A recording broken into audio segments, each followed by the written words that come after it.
Hello guys, welcome along. Nigel here with you, Nigel's Modelling Bench once again, and here we are now with part 14 of this build of this lovely big Airfix 1/24 scale Spitfire.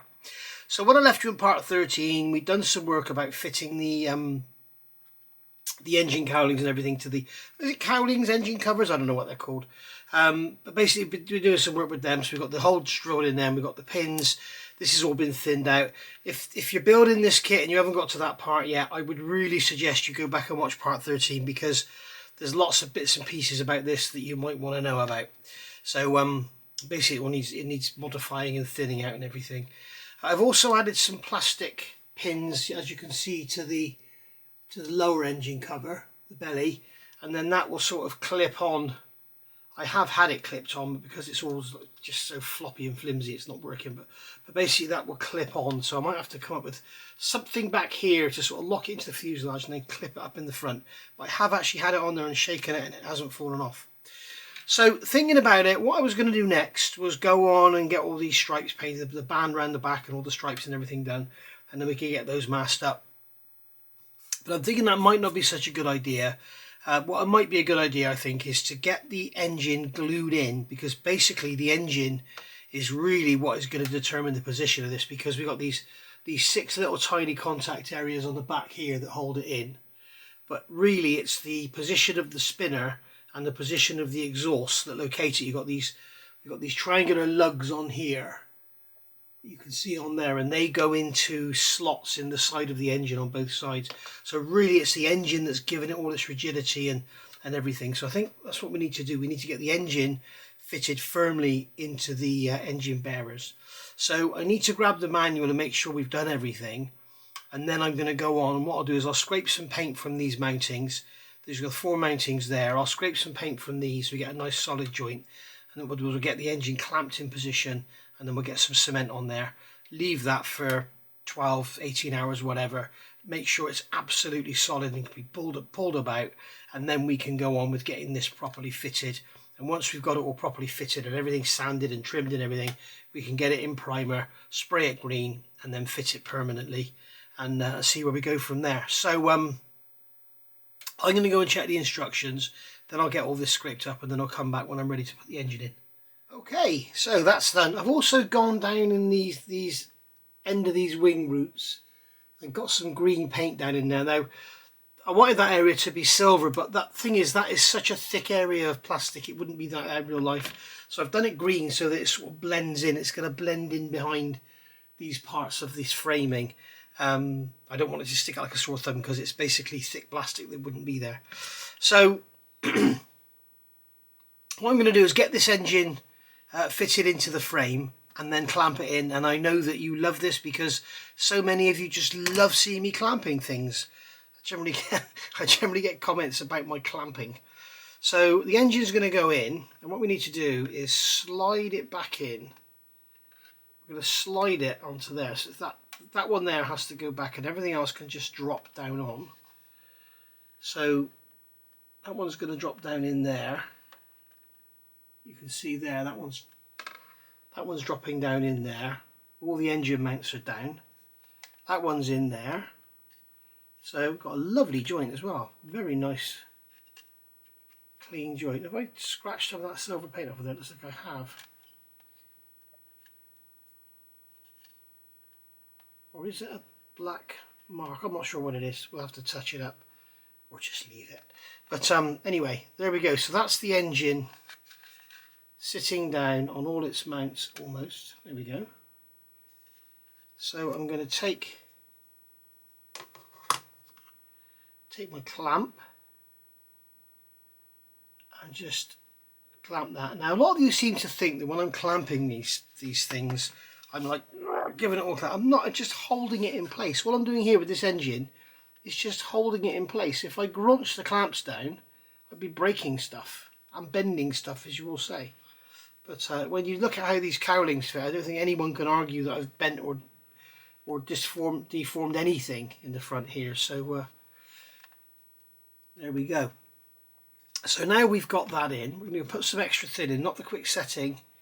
I like to use extra thin where I need some strength, because the extra thin will get in there, capillary around, penetrate, soak in, and really do some work, whereas the quick setting will kind of go in and set, and it's not as, I've actually proven it in another build, I can't remember which one, I did prove it on video, that it's actually not as strong. I can't remember which one, it might have been on that Hornet that I still haven't finished.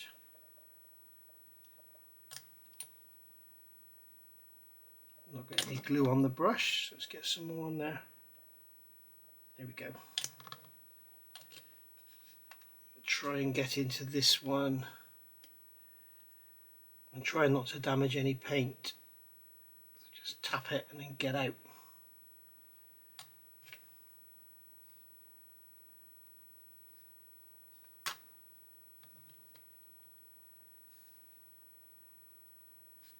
There we go.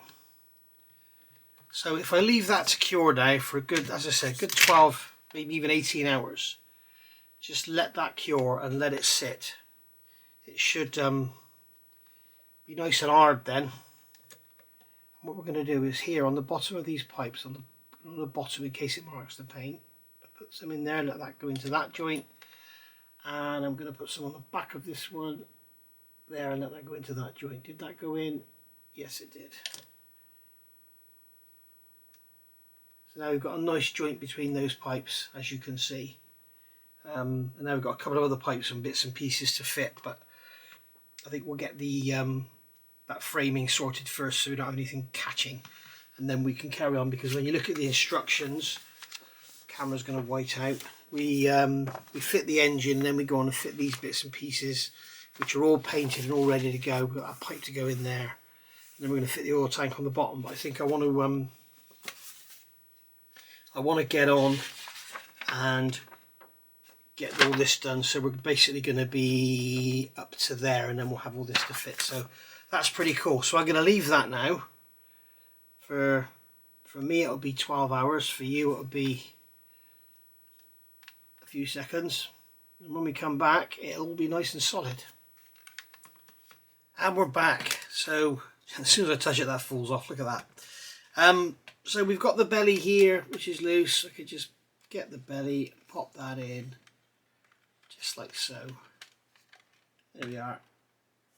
So now you can see we've got it all sort of kind of together, and the top is just going to be held down with gravity. There's no way of really clipping that down unless I make something up. The only issue I do actually have is the top. The bottom I may well glue into place, because it does kind of clip in, but it does want to keep falling off. Or I may make some sort of thing that just clips up around the sides of the filter there. So put a couple of plastic rods down there so that as it pushes on, it sort of just goes over. We shall see. But basically it all fits lovely. We do have a slight gap down the back of the side covers there, but I think that's probably made it look worse because we've got the different colour there, the green. It tends to accentuate things. But also the top. Now I have shaved this out here as thin as I can get it. It's very, very thin, and it still won't go down fully. It's not really rocking on the engine, but it kind of doesn't want to go all the way down. And you can see here we've got a gap there, and then if I turn it over, we've got a gap there, which is a little unsightly. So what I may do is just add some 10 thou plastic card along this bottom edge and then sand it out. I may well thin these sides down as well to make it go over. In fact, that's probably something I should be doing straight away before I do anything else, is thin that down, because I think that could be part of the issue. It doesn't want to go down over there. But basically we are nearly there, and there you can see there is a Spitfire with the engine covers on, and an engine in there. So for me it's a first. Maybe you know different, but overall really pleased with it. So I think I'm kind of ready to just fettle with it a bit more, and then we'll get that engine frame out, get it painted and get it glued in permanently. So I'll see you once I've done that. Right, so I've got this all painted up, got some areas that are masked off, and we've got some silver in there and some black. I'll show you that now when it's unmasked. So we get the main plane out of the way, so we can take our tweezers. In fact, I'm going to get one pointy tweezers and just remove the masking, because these shields around here would have been like a bare aluminium. So you can see in there we've got the aluminium colour in there now, rather than the green as Airfix are telling us to do. And then same here. Let's take this off of here. Be careful not to snap anything because it's all very fragile. But this plastic is so lovely to work with. It's like it's soft, but it's also very strong. It's very nice to work with, really nice. It's like the normal blue tack stuff that Airfix use, that soft stuff, that's sort of soft and bendy and stretches, and then you've got stuff like the Hasegawa plastic that'll just crack and snap on you. This stuff it's lovely. It's very much like, I think I've said this before, it's very much like the border model plastic that you know I love so much. So you can see now we've got those sort of boxes there, which are the heat shields to keep the heat of the exhaust out of the engine bay, sort of thing. Kind of keeps the heat from the exhaust being pulled out, stops it going back into the engine bay.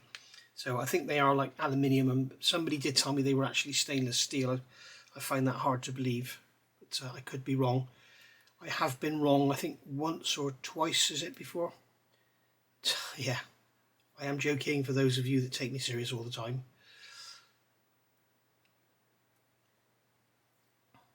So there we go, that's that. And because I've done a bit of research and I found that this little box here on the side, although they don't tell you in the instructions, I don't think they tell you in the instructions to paint this black, but it is actually black. So there we go. So that's the engine frames there. So they're going to be ready to glue on. I've got to paint this in here and that there. I'll brush paint that in some black. I've assembled the lower belly because I know that it's all going to fit nicely now. Couple of issues with this. I've assembled it with normal glue, and then I've gone in with super glue afterwards to sort of back up the joint. Glued this scoop on here, and again gone in with super glue, and had a bit of a mismatch there, so I've just put some super glue there just to give me something to sand out. There's a big mismatch here. This one's a lot thicker than that one. Seems to be this kit has a lot of, or a few parts where one side's thicker than the other. So yeah, so that needs to be blended out. I also need to just sand down the back of that to get rid of that. So there's like a little, obviously a little sink mark where the seam is, obviously where the parts go together. You're always going to get that. That's no detriment to the kit. And on the back here, just going to sand that out to get those level. You can see here where I'm sanding this side is much higher. So just sand that out. So there we go. So I'm going to let this dry. I mean, obviously the super glue on the surface is dry, but the plastic in the seam won't be. So we're going to let that dry. Take that off, let it breathe, and then we'll do probably some pre-scribing there, pre-riveting, and then sand that out. I'm not sure if there's supposed to be any seam there or not, actually. I mean, some say there's supposed to be rivets there. I don't know. All I'll do is what I normally do is come along, and before I start sanding is put the rivets in. In fact, these rivets, because of the moulding process, they're elongated anyway, like they were on the fuselage, so it'll be good to give these a round shape to them rather than the elongated shape that they currently have. So we just come along, and if you notice I'm pushing the pointer just away from the seam. Otherwise, because you've got glue in there, if you push the pointer that way, it'll go into the soft plastic and make like a big gouge. So keep your pointer away from your seam. It will make life easier for you.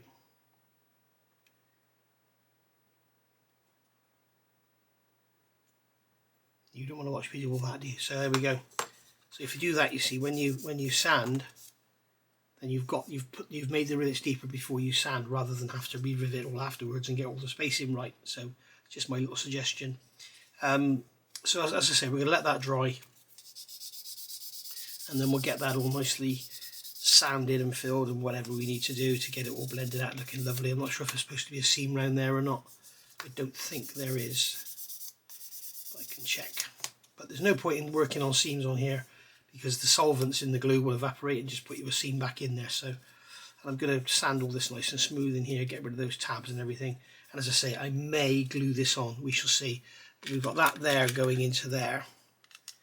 We've got our filter going into there, and we've also got the oil tank going into there. So we need to make sure we've got, I think it's that way around, isn't it? That way around. I can't remember which way it goes now. We've got the oil tank going in there, so we've got to make sure we've got clearance for that as well. So there we go. So in the meantime, looking at the instructions, I'm going to go on, because we've done that now, the engine's all clamped in. I'm going to fit these parts in here, which are, they are there. So we've got those two parts there. So that's our tank with the green and the silver and the gold and everything. And if you remember, I drilled those holes in there to make it look a little bit more realistic. We've got that pipe, which is in here somewhere. I have seen it. It's in here somewhere knocking around. There it is. There's that pipe there. That's going to go from the bottom of that tank into the hydraulic pump at the bottom, I believe it is. And then we've got that pipe there, which is over here. I noticed it had a seam, so I've gone over and brush painted that. And that looks lovely. So there's that one there. And then we've got the oil tank, as I showed you there. That, they're telling you to glue that on separately. Well, I've already got that as part of the, that's that part there, which is already made up as part of that frame. And then if we pop over the page, it's telling us to start fitting these frames on, which I've already done. And then we've got to put those fairings in, which I've already done. And then we're going to fit that in the bottom. So I'll go and get all that done and I'll come back. So that's all the pipes fitted. So we've got the tank on there with the pipe going in the side. We've got this pipe going down the side there, coming off of that one. You can just see it there, the black one, running from this tank down to there. And then we've got this pipe running down here across there, and it comes out on the other side down there. For gluing these on, I have used the VMS thin black, this one here. This stuff is just wonderful. As you know, a lot of you will know that I don't like using super glue for stuff because it's so brittle it snaps. This stuff is different. It's not at all brittle. It's incredible. I don't know what it's like over time, but certainly, you know, short after its use. I mean, you can see that pipe there. That's been glued with it on the end there and there, and I can just push that around and it doesn't just ping off. It's wonderful. To show you just how good it is, I'm going to fit this oil tank on here, and we've got these 4 little tiny legs on the frame, and then there's 4 little tiny pads on there.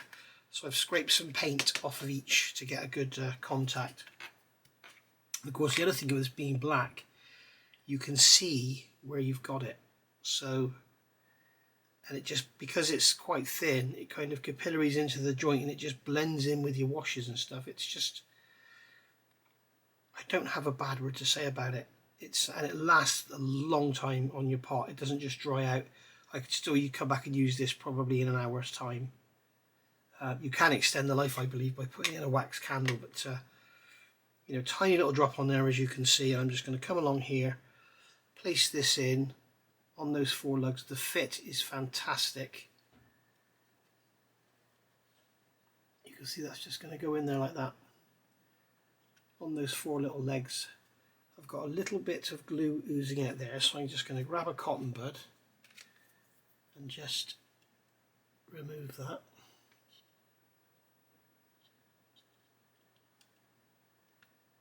Just give that a little squeeze.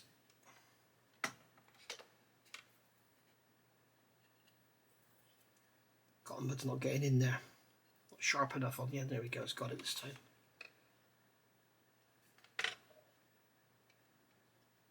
And there's that glued in place. So you can see now we've got all these different colours and textures and sheens and everything. It's just really happy with how this is all coming out. So right, what I'm talking about textures and sheens, I'm going to give this a coat of Tamiya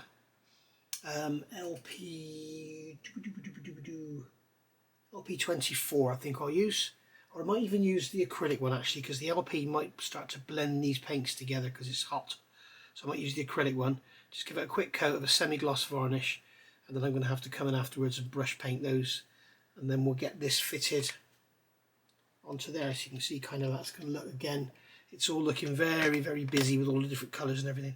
So let me get that done and then I'll come back. So that's all roughly painted now. Doesn't need to be anything special because this is going to be hidden by the engine and that's going to be hidden by this propeller. So we're going to get this on. It's also worth remembering, if you remember when I did one earlier part, this engine is still not glued in. The engine is glued to the bearer, but the bearer is not glued in. That way you can adjust it and pull it all about. So worth bearing in mind, and it's also been very handy for getting this all aligned. So, and I would thoroughly recommend doing this, gluing this, and then you don't have this problem about this seam up here as well. So let's get this into here. So that's going to slide over there for the final time. Get that, let's go with tweezers, get that popped up into there, like so. Get that one popped into there, like so, and then that in there, right.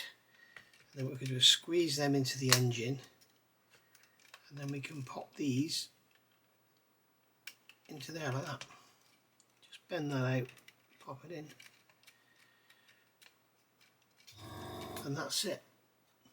And then we can make sure that these middle ones go into their holes in the bulkhead. That one's not gone in. It's quite tricky, all this. It's going to be more tricky now because it's all nicely painted and I don't want to scratch the paint too much if I can avoid it. That's going to pop into that hole in there, that's going to pop into the hole down there. We're going to make sure that one's gone into its hole. It's all quite tricky, but at the end of the day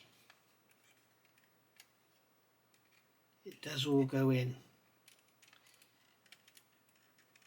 So there we go, and I don't think that needs to be glued either. I think what we'll do is just glue it to the engine. So I'm tempted actually to pull that out of there, pull that one out of there. Whoops, I didn't mean to pull it all back. Okay, and then what we can do is get some glue. We'll get some, I'll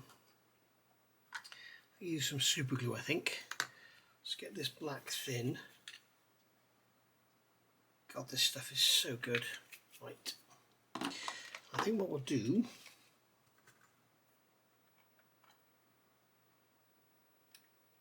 is just dab some around that little tab that's going in there. And we'll dab some around that little tab that's going in there. And then we'll clip that back in. Trying to do this so you can see it's just, you know, just looking at my hands. So that's going into there like so.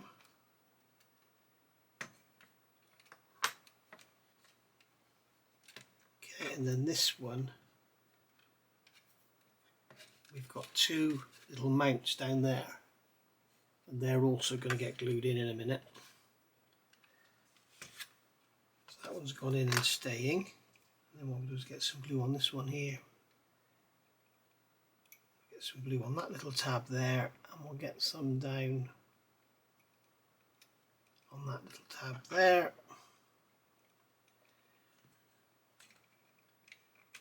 We could put that up in there. Push them in.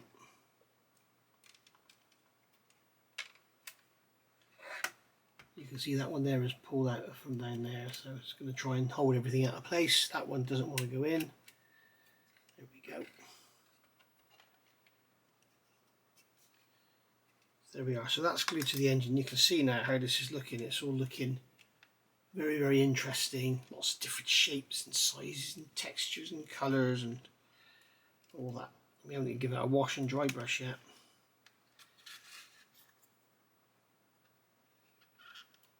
Grab that one and make sure it goes into that hole there. Same for that one. Same for that one, and the same for that. They're all just naturally falling into their holes now, because it's been on and off so many times. And I reckon that is enough.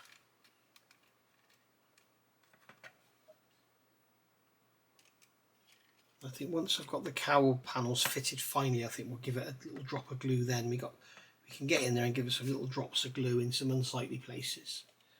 Let's just see how this belly fits. There you go, you can see that's fitting up onto there, lovely.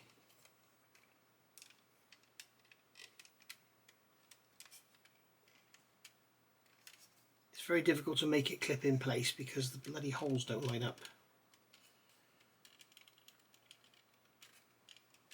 Basically this is trying to pull itself forward to get those pins to line up. So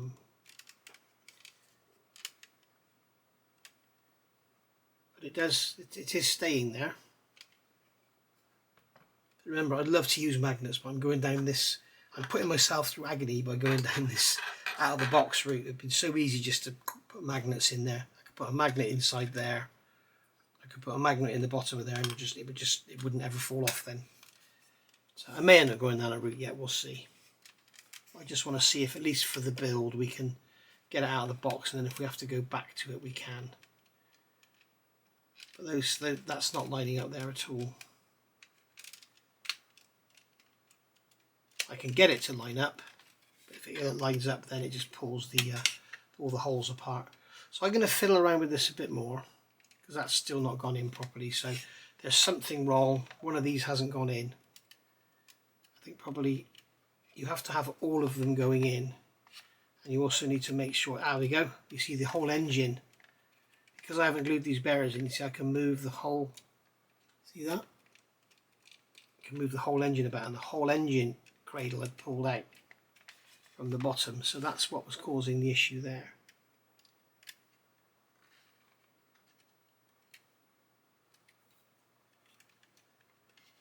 There we go. That's much better. Right. So straight away we can see that's fitting a lot better now.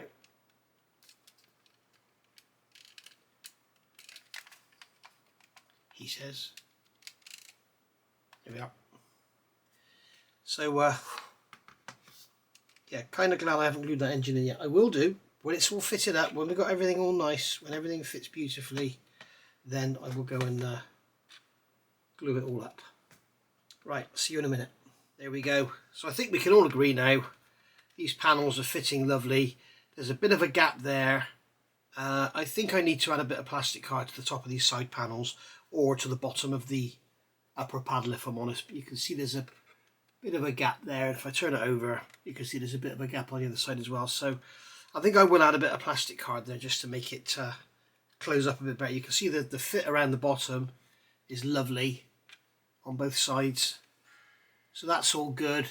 I could move the side panels up, but then I'll end up with a gap down here and down here. So yeah, I've moved the front up very slightly to improve things up here. The other thing I found is they're sort of a little bit flat. So what I did, literally grabbed them and gave them a twist, and bent them in, and it's made them fit a lot nicer around the front and in the back here. So that's all good. The other thing I noticed, I've been looking at this now this is like 3 days in the making now, this video, and something didn't look right, and it was these great big rings that are stuck on here that aren't accurate. And when you look at real Spitfires, there is a ring around there. I'm sure it's a Zeus fastener, but there is a ring. I think it's just a ring of rivets really. So what I've done, if you look at this panel here, I haven't done this one, but I have done the others. Where's my tweezers gone? So if you look at these, how much they're stuck out, they're like huge, great lumps on there. They're massive. Let's get the light a bit better for you, just for a change. But they are huge, great lumps. You can see they're massive, great lumps on there. So what I've done is just got a 400 grit and just gently gone over them, just to reduce them down to almost nothing, so it's literally just a mark on the plastic, and then what we'll do is we'll hopefully get a bit of a wash to pick it up. But they don't stick out anything like Airfix have got them here. They're not as bad as the Revell. They are a lot. I think I did when I did my review, I said they were a lot nicer, but they're still over the top. They're too much, so they don't stick out like that. The Revell Spitfire, the 1/32 scale, they're absolutely huge on there, and they definitely need sanding back. But you definitely need something there because they are a noticeable feature. They're not like a rivet you can just get rid of. They are a noticeable feature, but just breaking them down like that just to soften them a bit. As I say, there is something there. It's like ring of I'm like fish now. It's like a ring of rivets going around, and this side I need to just take a bit more off the back as well. You can see I fitted this little scoop in the side. So there we go. You can see, pretty much remove them just so there's a bit of a witness there. There we go. So we can just pop that back on there, pop that back into there, pop the bottom in. You can see how easy these are to fit, and we get a nice fit on there. And also when we take them off, I use these because I don't have any bloody nails because I bite them off. It seems that all modelers bite their nails. Maybe we're a nervous lot. So you can see now with it all fitted up, you can see it's looking very, very nice indeed. It needs a bit of a wash. But you can see particularly down here all this pipe work and everything. Airfix have done a superb job. I just wish they'd kind of thought about fitting these panels and perhaps, moulded in some little, like one there and one down the bottom, so you could just sort of just clip them on, or perhaps, some little over centre clamps, or just something with a little tang on it. But alas, there is no way. But as you know, I've used stretch sprue, so I'm keeping to this out of the box theme. I'm killing myself with this out of this box theme because this bottom one is going to be a nightmare to get to stay on, I think. We shall see. But, I have got those pins on there, and they line up on this side but not on the other side, funnily enough. But I will get them to sort of line up, and then it will stay on there then. But I may even make something that sort of clips into the back of here, or I have to use stretch sprue, that's the problem. I've also gone, moving away from the main aircraft, on the inside of here I removed the little nubbins and given it all a good sand, and what I'm going to do now is paint some Mr. Surfacer in there, let that dry. In fact, I think I'll put super glue on it first to fill in the big gaps, and then sand that back and then get some Mr. Surfacer in there. And I need to get something else on here. We've got this mismatch. I thought the mismatch was actually this, but it's not. It's where this side is a lot thicker than that side, because I noticed, sorry, this side is thicker than that side. I noticed here I was having to sand out a great big lump, and I thought, well, I've got a lot of mismatch there, and then I realised that, hang on a minute, it's high there and it's high there, so this side is much thicker than that side, which is why we've got the mismatch everywhere. So there we go. So I'm going to get some Mr. Surfacer in there. I'm going to change my dirty mat, and then I'll come back when we've got that done, and then we're going to have to move on, I think, to getting some finishing work done, perhaps start fitting some clear parts. And so it's time to, I'm going to add some plastic card to the bottom of this to close that gap up, because everything else fits so nicely. I may add a little bit of plastic card to the back here, because we have got a bit of a gap there. It does, but the rest of it just all fits so nicely. I'm tempted to sort of make it, try and make it perfect. So for those of you that haven't done anything like this before, I'll just pass on a bit of advice that I think I always live by. Rather than get, I need 0.5, so this is like 0.5 by 1mm, and you think, well, that'd be great because you don't want too much on there. So you go and glue that on there, and you get fingers, the glue's gone on your fingers and everything. It's always easier to use something big. Now this is a piece of 0.5 card, and luckily it's got these two shapes where I've actually made some wing ribs. So I can just basically place that over there. Okay. So I can place that over there. So I know that I need two pieces, and I want it to be sort of enough to handle in the middle. So I'm just going to cut this down here. Remember, when you're cutting plastic card, don't ever try and cut through it. Just keep scoring it just like you're scribing, and eventually, as you can see, it'll come through and you get a lovely nice line. If you try and cut it, chances are you'll move off, you'll pull the plastic card from under the rule. whatever. So I've now got those two pieces there. So the other thing you can do with plastic card, of course, is score it and then just snap it. That gives you a nice clean cut as well. And do the same here. There we go. So we can put that back in our drawer because we don't need that anymore. So that can go away. And then all we need to do with this is place this on here, like so. Okay. And then I could do the other side as well. So I could just place that on there like that, pull these back ends apart a bit. And as you can see now, it's a lot easier to do it this way than to try and mess around with a tiny little bit of plastic strip with all the glue going under your fingers and everything. So we can do that. We can hold this down. I can just put a drop of extra thin on each end. Just hold it in place. Okay, and that will capillary under the ends a bit, so that'll be enough just to hold it in place. And then we can get the extra thin and just brush along like so. And that'll capillary under. You can turn it around, do the other side.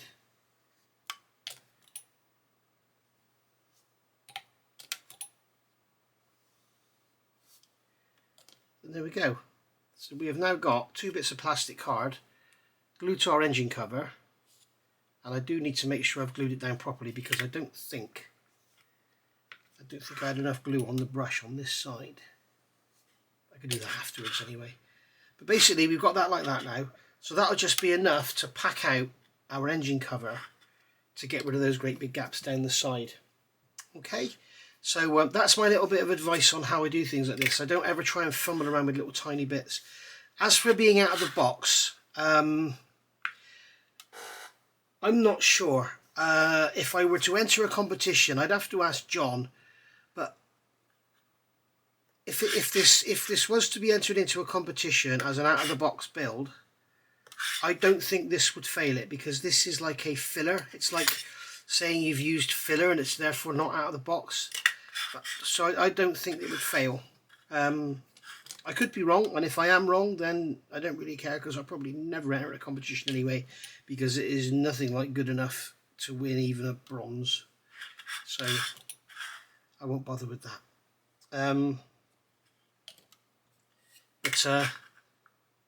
There we go.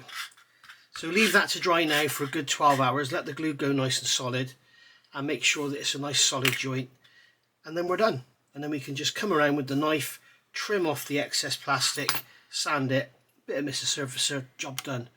And we've got to try not to lose all that detail. We'll probably put some masking tape along there and just blend it in. But I do need to put some more glue on. I can see I've got a gap. But there you go. Just another quick point while I think of it, I keep forgetting to mention it. There is a mould seam along here on both sides. I sanded it off. It's tiny, there's nothing to it. It's just along there on both sides.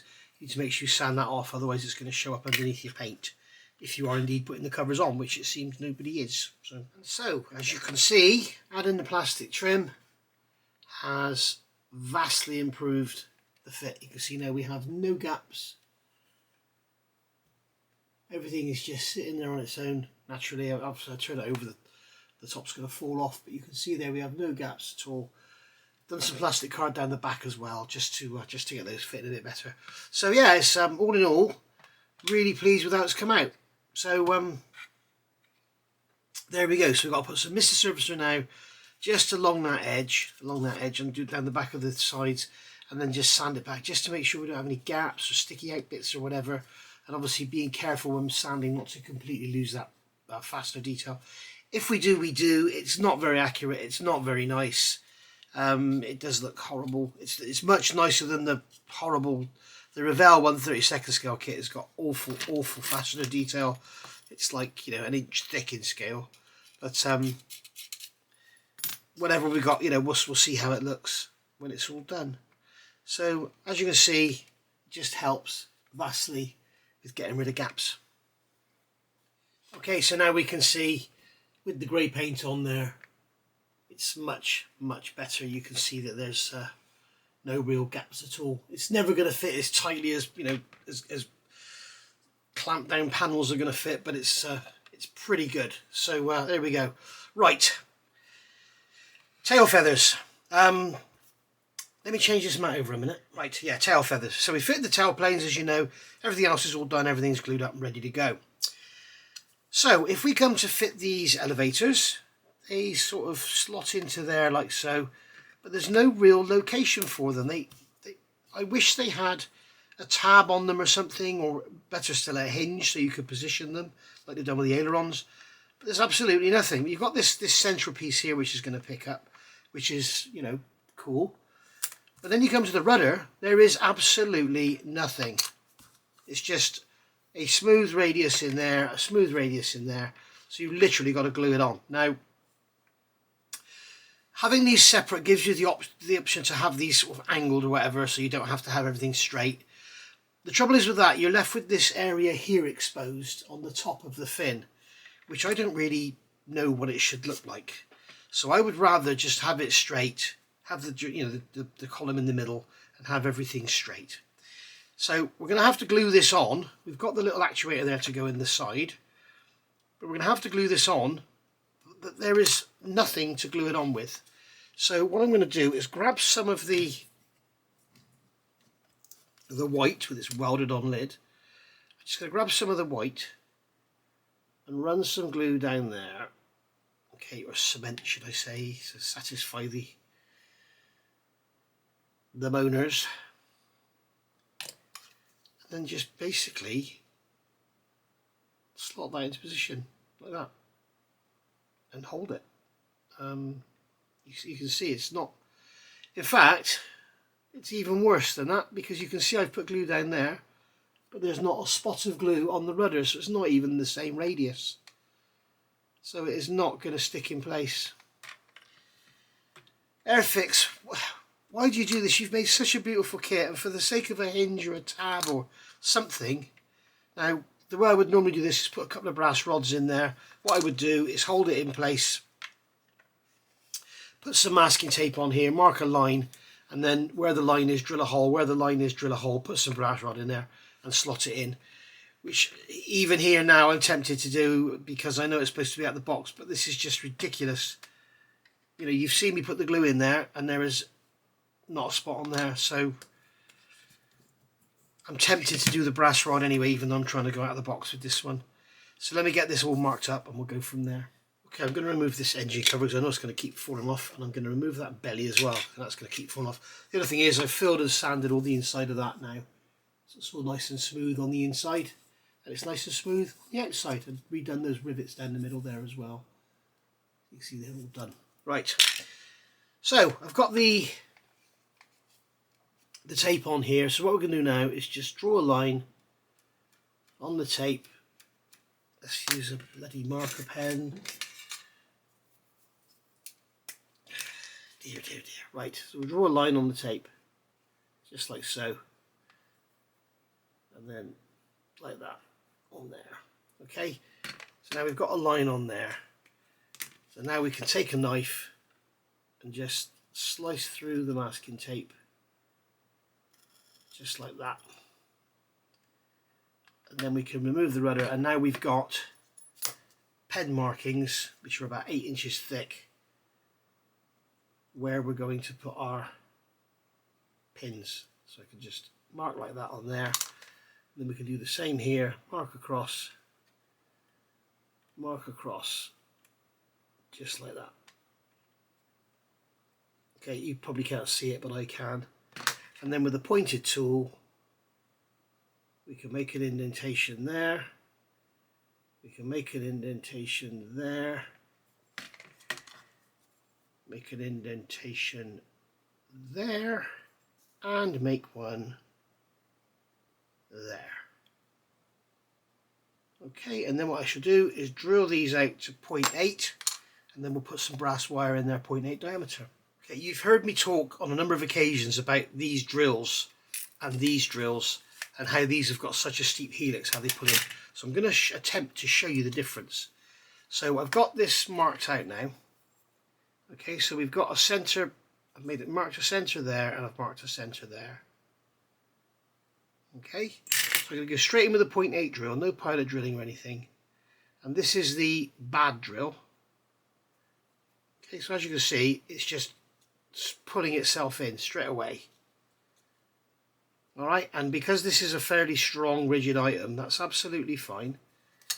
But if you watch this drill, the way this one works, it is so much better.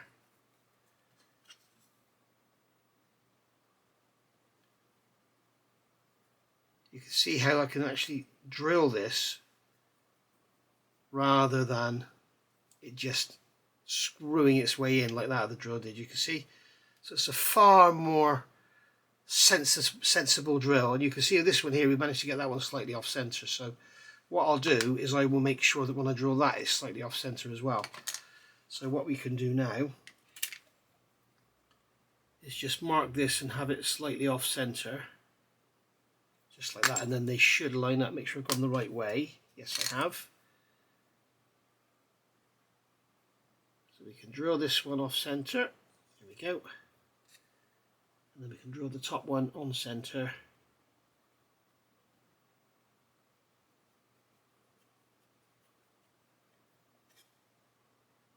Just like that.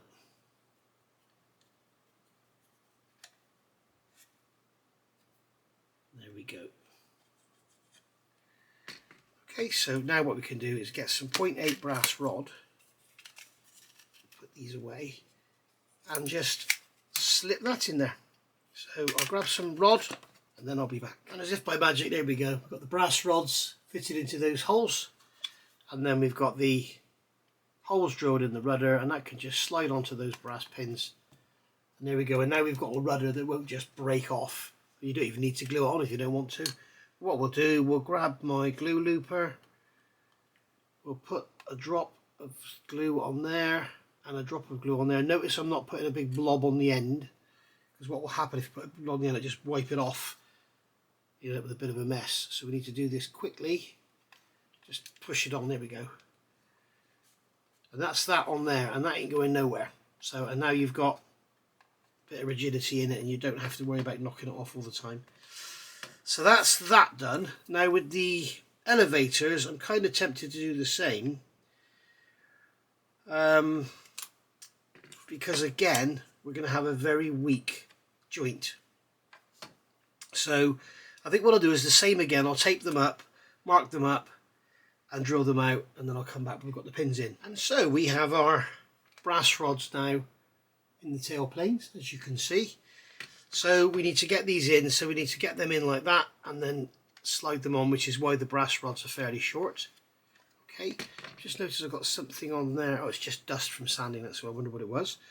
So what I'm going to do now is put some glue in here and put some glue over this hole.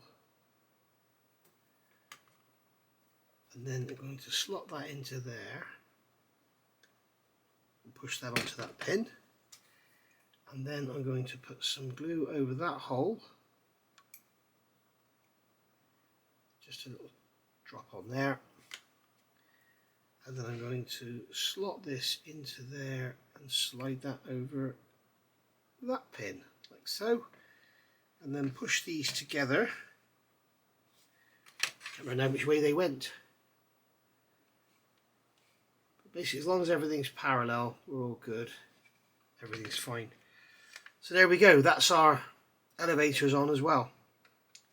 And we've got a lot better attachment than you're going to get with the way that Airfix had it, which was, pretty poor in my opinion. So we've got the actuator now, which is here, which is going to go onto the back. So I'm going to get this off. That's going to go into these two recesses in here. So I'm going to get this off the sprue, clean it up. There we go, that's in there, all glued in and nicely done. So happy with all that, how that's gone. The other good thing is if you do find that you want to manipulate it, you can, because you've got your brass rod in there, so you can move these about should you want to without breaking any glue joints or anything. So all good. But now it's not out of the box. I don't think, I'm not sure of the rules, I'm not sure if you're allowed to use concealed strengthening devices or whatever, but I think when they say out of the box, they mean like no aftermarket seat belts, no resin cockpits, no resin guns, metal barrels, and all that sort of thing. But I don't think, I'm certain that plastic card won't affect it, because that is like a filler. Okay, and you can't stop someone from using filler. But the brass rods in there, I don't know. But there was no way I was going to glue these on as Airfix intended. I can see this is over that way a bit, so I'm going to pull that over, just like so. There we go. Right. The cannons. Now I've previously assembled the cannons and sanded them, got them nice and round and everything, and fitting them in here. They don't appear to be a very nice joint. You can see there it's quite a nasty step between the cannon and the wing. And if we grab this wonderful little magazine that Wendy bought me, if we find this picture here, you can see there that the cannon is kind of, it's not as massively stepped as that is. So I think what I'm going to do is glue these in and let them go absolutely solid, and then go around with some Mr. Surfacer and sand them out. I want to fit these now because I'm going to do the stripes before I do any camouflage or anything.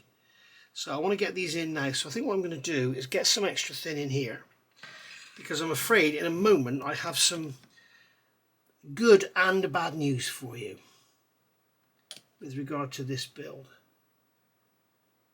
So get some cement in there, let it capillary around, let it weld itself in. There we go. So we're going to grab the, I've also put the ailerons in, as you can see. I've just literally pushed them in, no glue, in case I want to take them out for painting. Just going to get those to gel in. Right, and I'm going to have to look at it like this and make sure they're parallel and everything, and all good. Square. Probably best let the glue gel off a bit before we do that, and just let them set in their position. But you can see now we've got our undercarriage legs in there and our tail wheel leg. I've got these few bits and pieces in here, and that's it. I won't be putting the flaps on until all the painting is done, because they'll be quite flimsy, break off, because they basically come here. They will basically go in. Which one is this? Is this that side? Yes. So they will basically glue in like that, and they're going to glue into these little recesses. So that's basically going to be that. And I don't know if I'm going to do a silver or green yet. I think I might leave the top silver and do these green. I'm not sure. But they're going to look great when they're down. Could glue them up, but I really would rather have them down. Just adds a bit of interest to the finished model. And that's about it, really. So, good news and bad news. Right. Good news, art scale, which I am led to believe and will soon be proven right or wrong, because I've got some coming. I am told that art scale makes some of the best canopy masks money can buy. They're a company based in the Czech Republic. Peter is the owner of the company, and I've been in touch with him, and he's sending me some items for review on this channel. By the time you see this video, that review may have gone out. I don't know. They may be sort of overlapping. In real time, today is the 7th of January 2023. And I'm afraid I'm going to have to put this build on pause for maybe a week, 10 days. Because the good news is that Peter is going to be making masks for this kit. The bad news is I've sent in my parts to make them from. So I am now stalled. I may go on and do the stripes, but I think I'd rather get all the glazing done first. The reason I want to do the stripes first is A, I don't want to have any camouflage or weathering showing through the stripes. I want the stripes to look very fresh, just as she would have done on just before D-Day, or even on D-Day. So I want to do the band, the stripes, and the stripes on the wings. I may not put the stripes on the top of the wings, I don't know. So I want to do those first, because it's going to be easier than handling everything when it's all painted and lovely, doing the stripes, because you've got lots of masking to do top and bottom and everything. So I want to do the stripes first and then mask them off and spray the rest of the aircraft around them. Same here with the band, same with the stripes there. I may go on and do that before I fit the clear parts, but obviously I can't fit the clear parts because I don't have them. So apparently they haven't got the kit in the Czech Republic yet, so I've sent him my parts so he can make the masks. And today is the 7th of January, as I say, and the parts have just left my house this morning. So he should have them within the next 3 or 4 days, and then I'll probably get them back. He'll probably have them for a couple of days to make the masks, and then 3 or 4 days to get them back here. So we're looking, as I say, 8 to 10 days. So we're looking like 15th, 17th of January before I can do any more on this. But having said that, I may go on and do the stripes. I won't probably film doing the stripes because I may do a little bit of showing you the masking and stuff, but that'll be part of 15 if I do that. So thank you for watching. I'm going to call it a day now. This has been just under an hour. And as I say, I'm leaving you now with these guns setting, and then I'm going to make sure they're all square and everything. All I will do is get a straight edge and hold the straight edge along there. Hold the straight edge along the edge of that gun panel there and make sure the cannon is in line, and that one is. Do the same on this one. Hold it along there, and that one is as well. So I then need to look at them face on and make sure they're square, and they appear to be pretty much square to me, so all good. So there we are. So there is our Supermarine Spitfire Mk.IXc nearly finished, and by golly does she look nice. What a beautiful looking airplane, what a beautiful model. As we sit here right now, my gripes with this kit: exhaust, the way they made the exhaust with the great big cutouts in the bottom, I think is daft. I don't know why they didn't just make them in 2 halves, and then we could have had the weld seam as well. 2 halves top and bottom, you know, like two shells go together. We could have had them hollow. You could have had not had the cutout at the bottom, and you could have had the weld seam you didn't have to sand off. So that's my first gripe. And my second gripe is the way that the tail feathers fit for a 24 scale kit. I think it's very poor. I wish they'd had tabs or pins or something in there, some means of location. But it's easily come right by, you know, with using a bit of brass rod, but you shouldn't really have to do that. I mean, the way the ailerons fit and hinge is absolutely beautiful. Why they couldn't do the same back here, I do not know. So there we go. But other than that, I mean, we've got a kit with fitting cowls, which is the first one I've seen. So there we go. So thanks for watching. I will see you all soon. The delay for you won't be as long as that, because obviously this is part 14. You haven't even seen part 13 yet in real time. Part 12 has just gone out this morning. So maybe it'll all flow. We shall see. So thank you for watching. I'll see you all soon. Don't forget to hit that subscribe. If you've enjoyed the video, please hit the like. And I'll, as I say, I'll see you all soon for part 15. Bye for now.